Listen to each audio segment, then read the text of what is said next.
Welcome, everyone, to the Inclusion Podcast. I'm Dr. Julie Costin.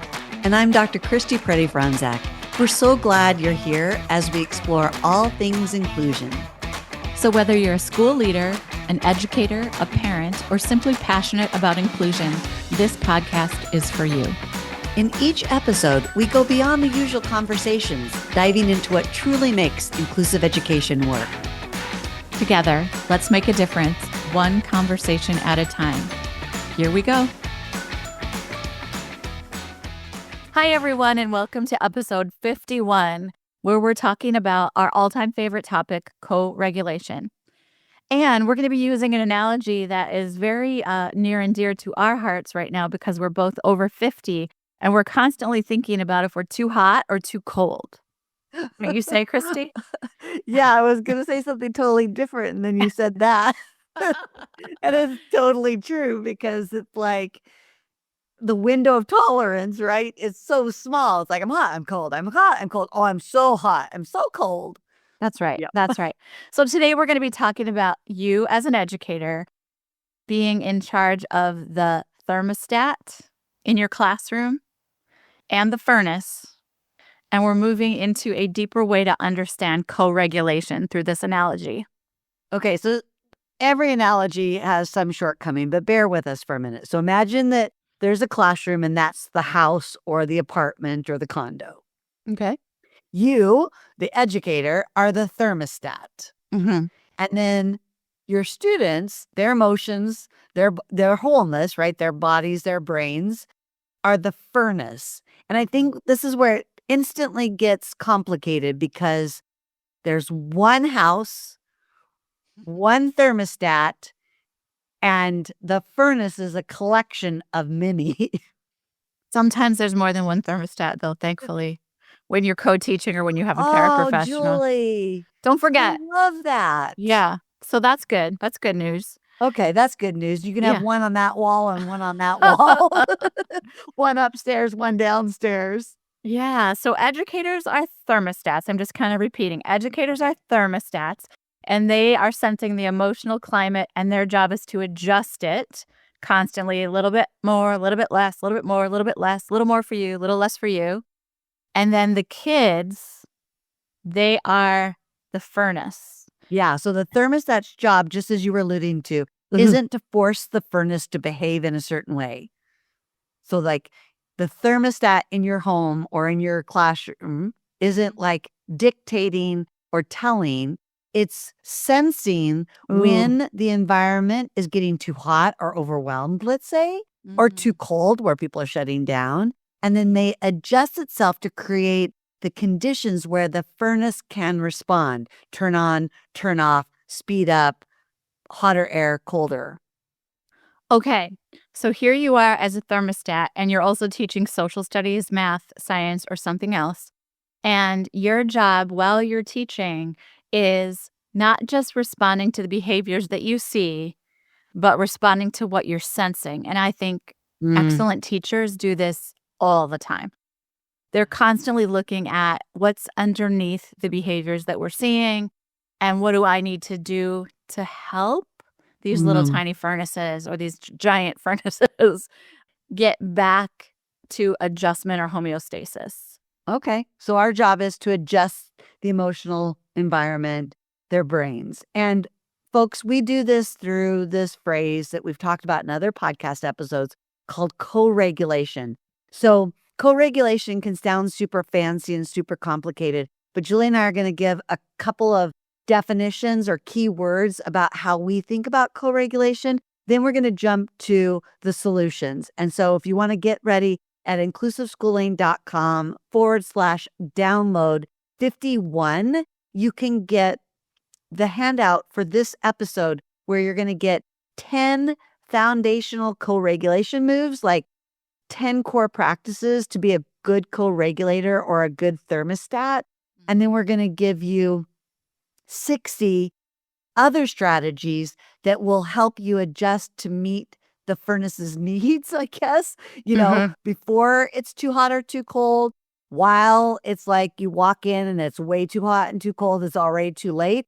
And then how do you get back to, as Julie said, homeostasis? So you want to make sure you get the download which we'll walk you through after we give you kind of our conceptualization of co-regulating. And that's at inclusiveschooling.com/download 51. Okay, Julie, co-regulation. Okay, I just want to say you're going to want the download because it's full of strategies. And it's even full of strategies for when you walk into your room and it's both too hot and too cold at the same time, right? Okay, Okay. fair enough. Okay, so we're just going to use 4 different ways to describe co-regulation from different people that have described it. So I'll just go first, Christy. Co-regulation is defined as warm and responsive interactions that provide the support, coaching, and modeling children need to understand, express, and modulate their thoughts, feelings, and behaviors. And that one's from 0 to 3. And we included that one across the lifespan because co-regulation makes the most sense to adults when children are very young. Yes. We start to forget its powerfulness and our role as kids age. So we just started off with that just to say, hey, friends, that had to be the foundation. And if that's missing, it's a problem. What I love about that, Christy, 2 things I have to say. I love that it's like, oh, it's about being warm and responsive. So many educators are like, I've got that on lock. So I already have a lot of good skills for co-regulation. And the other thing, it's just I want to underscore for you, which is high school students need co-regulation all day long. Middle school students need co-regulation all day long. Elementary students need co-regulation all day long. And we know that young children need it, but we forget that older children need it. Go ahead and do the next one too, Joel. Okay, so co-regulation is our biological imperative to share our emotional availability in safe and trusted nested spaces. I just thought that went perfect with what you just said. Right? And it's just about so many of us have this skill really, really built in, and others, it's okay to say, I don't quite have this skill built in, and I need to work on thinking about how to be emotionally available and create safe and trusted nested spaces. I love nested spaces. Me too. And that comes from Lori DeSaltes. And so we love her work. And it's just another way to think about co-regulation. The next one is Dr. Stuart Schenker from the Merit Center. And this is also getting the notion of shared state of calmness between folks. And it's really this understanding about recognizing and reframing behavior and understanding the role of stressors. And so it's really helping kids learn to shift away from ways to regulate that might be maladaptive or disruptive to their own nervous system and really find ways that are restorative, both by the thermostat's efforts and then efforts on my own over time. And that comes from Stuart Schenker. The last one comes from Dr. Dan Siegel that talks about, again, how we experience the world, relate to others, and find meaning are dependent on how we have come to regulate our emotions. And the way we come to regulate our emotions is through co-regulation. So this is sort of showing that interdependence, that building blocks, that lifespan approach to how we show up in the world as our best selves. And it all relies on co-regulation. Okay, so this last little bit that we've been talking about is just helping you understand the word co-regulation, the phrase co-regulation, the way to think about it. So whether it's a warm and responsive interaction, whether it's a state of shared calmness, whether it's how we experience the world and relate to others, all of these aspects are really helping you see that, oh, co-regulation is part of the job, whether kids are young or old, and I've got to build my skills around co-regulation so that I can even help regulate when I am dysregulated as an adult. Yeah, so the download at inclusiveschooling.com/download 51 gives you very simple brain-based strategies that show you how to act as a thermostat, how to adjust the emotional environment really in thoughtful ways, not just reacting to the behaviors. So this is going to be a handout that's got 2 sections, and let's dive into both, Joel. Okay, we're diving right into it? Yeah. Sounds good. All right. So setting the temperature for learning, your role as a co-regulator is the title of this download. So it's helping you understand exactly how. And the first concept is 10 foundational co-regulation moves. These first 10 strategies are what Christy calls core practices or daily moves that you can use to do this concept of bridge between big emotions and much better outcomes. So these are like, yeah, these are really ways to be like the emotional thermostat. So you're steady, you're attuned, you're ready to adjust, and you're just making these small but powerful moves. And there are 10 of them. Let's pick one or two to focus on and we'll read them to you, but they're just organized in a do this, not that, and sort of a note about it. All right, so I'm going to pick number 4. I bet you figured I would pick number 4 because it really, really helps me when I'm dysregulated, which is use fewer words and more present. So do this. Lower your voice, use softer gestures, and stay physically nearby. And then it says, not that, meaning don't do that, which is talk too much, ask too many questions, or lecture during escalation.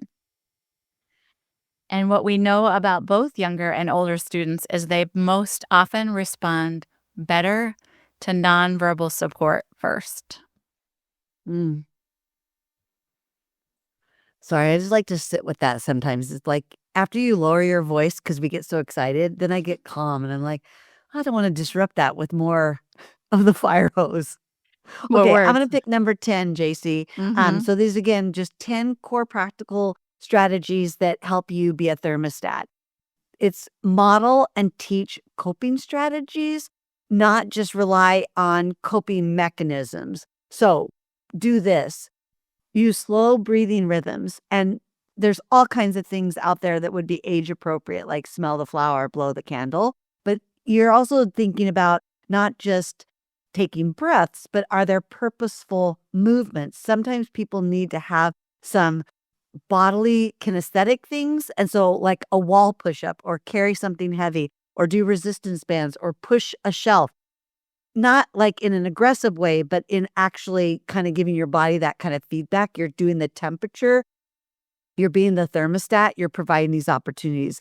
And then maybe even help students locate where the emotion is in their body. Is it a tight chest or heavy arms or clenched fists or their stomach feels kind of weird in some way?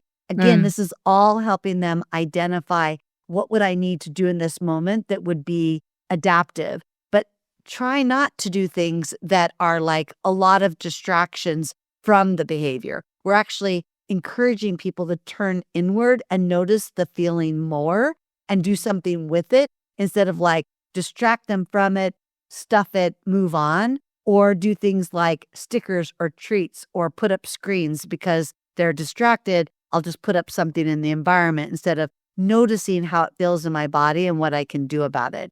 Because what we're really trying to create through co regulation is like this emotional intelligence or emotional literacy.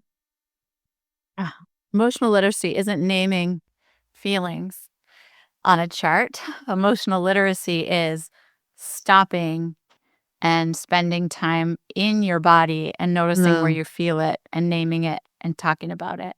So it's moving towards, I like how you said that. It's moving towards the emotion and not away from it, which for many of us is pretty hard based on how we were raised, right?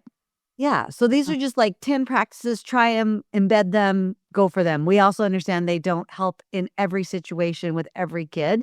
So Mm. let's talk about the 60 other strategies, Julie, that are kind of like Mhm. before the storm, during the storm, and getting out of the storm. Yeah. So 2020 and 20, you have 20 strategies for kind of before the storm. So it could mean everything's going pretty well and you're just kind of double checking that everybody's good. So something as simple as practice mindfulness or body awareness exercises together. That might be something that you do on the regular to get everybody understanding what they are. And Julie, I'd even say like, reading books or modeling about what to do with big emotions. These aren't, Yeah. these are just everyday things that we can do to keep the temperature just right. Now we're going to move to the 20 strategies that are when things are heating up or cooling down, meaning kids are going into fight or flight, freeze or faint in a way that you realize, whoa, this thermostat needs adjusting. Yeah. And so I've already kind of shared number one, which is soften your voice and slow your movement. Lower your body to be less intimidating. Offer presence without rushing, like, I'm right here. Even take your time, or you're not alone. Those kinds of things really help humans because of the mirror neurons really get back into their prefrontal cortex. And so let's talk about the getting ready to return strategies, Christy. What 20 strategies are there? Yeah, so there's things like explore together what helped bring calm about. Again, naming those successful strategies so that we can remember them next time and use them. We can connect the dots between like what was the trigger and what did I need in that moment. Again, taking those coping skills that we've talked about and incorporating them into the daily routine, not just waiting to pull them out when we need them in crisis. Reminding them, no matter how big the emotion, they're still loved, valued, and part of the community. So you'll see kind of this overlap or this general kind of approach to things. But this is all about co-regulation strategies. All 60 of the strategies, as well as the 10 sort of core practices, are the way that we do co-regulation in the real world. So if all those definitions we shared, or if they sound a little bit mysterious still, or you're not sure what to do, this handout at inclusiveschooling.com/download 51 gives you the actual practical things you can do every day at different situations to help be the thermostat. So, Christy, a way to think about this is just think about every single strategy as a small temperature adjustment. And each one just helps to bring your students and yourself back to that just right place where real learning can happen. So, just a reminder, you are building the invisible architecture that makes thinking, relating, and growing possible through one steady adjustment at a time. Thank you for tuning in, and don't forget to subscribe and catch up on past episodes where we share valuable insights, straight talk, and practical steps to challenge outdated special education practices. You can find every episode with the show notes at inclusiveschooling.com/inclusion-podcast to build more inclusive schools together.